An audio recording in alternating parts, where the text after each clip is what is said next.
ഒന്നാം സങ്കീർത്തനം.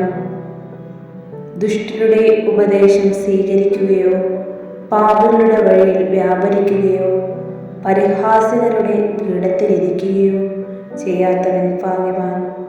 അവൻ്റെ ആനന്ദം കർത്താവിൻ്റെ നിയമത്തിലാണ്. രാവും പകലും അവൻ അതിനെക്കുറിച്ച് ധ്യാനിക്കുന്നു. നീർച്ചാലിനരികെ നട്ടതും യഥാകാലം ഫലം തരുന്നതും ഇല കൊഴിയാത്തതുമായ വൃക്ഷം പോലെയാണവൻ. അവൻ്റെ പ്രവൃത്തികൾ സഫലമാകുന്നു. ദുഷ്ടർ ഇങ്ങനെയല്ല, കാറ്റ് പറത്തുന്ന പതിര് പോലെയാണവർ.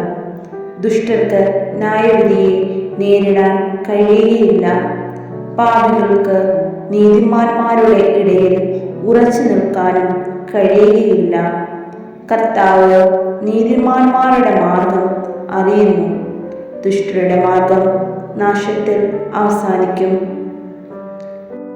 രണ്ടാം സങ്കീർത്തനം. ജനതകൾ ഇളകി മറിയുന്നതെന്തിന്? ജനങ്ങൾ എന്തിന് വൃദ്ധമായി ഗൂഢാലോചന നടത്തുന്നു? കർത്താവിനും അവിടുത്തെ അഭിഷിക്തനും എതിരെ ഭൂമിയിലെ രാജാക്കന്മാർ അണിനിരക്കുന്നു. ഭരണാധിപന്മാർ കൂടി ആലോചിക്കുന്നു. അവർ വെച്ച വിലങ്ങുകൾ തകർക്കാം, അവരുടെ ചെങ്ങല പൊട്ടിച്ച് മോചനം നേടാം.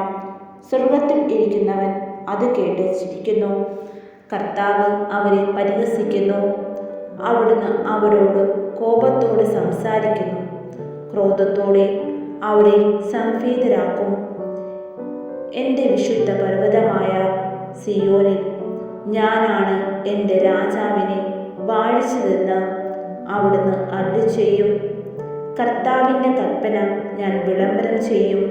അവിടുന്ന് എന്നോട് അരുളിച്ചെയ്തു, നീ എൻ്റെ പുത്രനാണ്, ഇന്നു ഞാൻ നിനക്ക് ജന്മം നൽകി. എന്നോട് ചോദിച്ചു കൊള്ളുക, ഞാൻ നിനക്ക് ജനതകളെ അവകാശമായി തരും. ഭൂമിയുടെ അതിരുകൾ നിനക്ക് അധീനമാകും. ഇരുമ്പ് ദണ്ടുകൊണ്ട് നീ അവരെ തകർക്കും. മൺപാത്രമെന്ന പോലെ നീ അവരെ അടിച്ചുടയ്ക്കും. രാജാക്കന്മാരെ, വിവേകമുള്ളവരായിരിക്കുവിൻ. ഭൂമിയുടെ അധിപന്മാരെ സൂക്ഷിച്ചുകൊള്ളുവിൻ.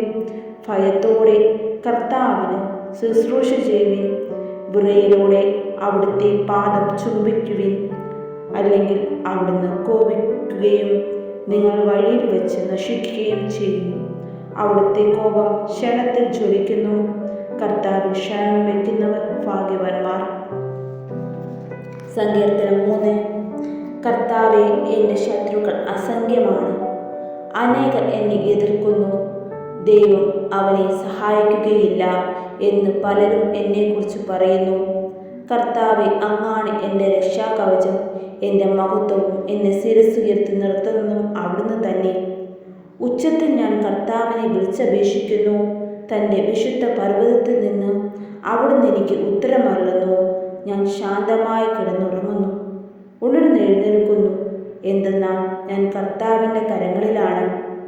എനിക്കെതിരെ പാളയം അടിച്ചിരിക്കുന്നു.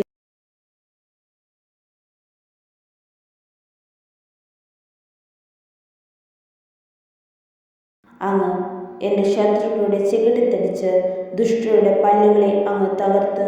വിമോചനം കർത്താവിൽ നിന്നാണ്.